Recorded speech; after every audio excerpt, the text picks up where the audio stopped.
வணக்கம். சில பொருட்களின் pH மதிப்பு அளவு. பொதுவான அமிலங்கள் HCl 4% 0 pH அளவு.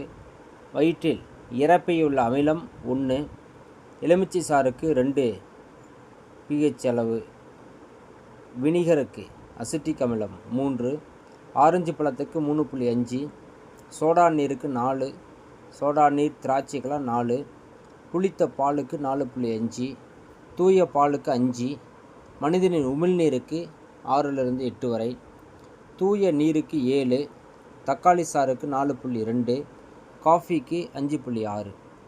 பொதுவான காரங்கள்: இரத்த பிளாஸ்மாவுக்கு 7.4, முட்டை வெள்ளைக்கருவுக்கு 8, கடல் நீருக்கு 8, சமையல் சோடாவுக்கு 9, அமில நீக்கிக்கு 10, அமோனியா நீர் 11, சுண்ணாம்பு நீர் 12, வடிகால் சுத்தமாக்கும் பொருள் 13, எரிசோடாவுக்கு 14, மெக்னீசியா பால்முக்கு 10. இதெல்லாமே pH மதிப்பு. நன்றி.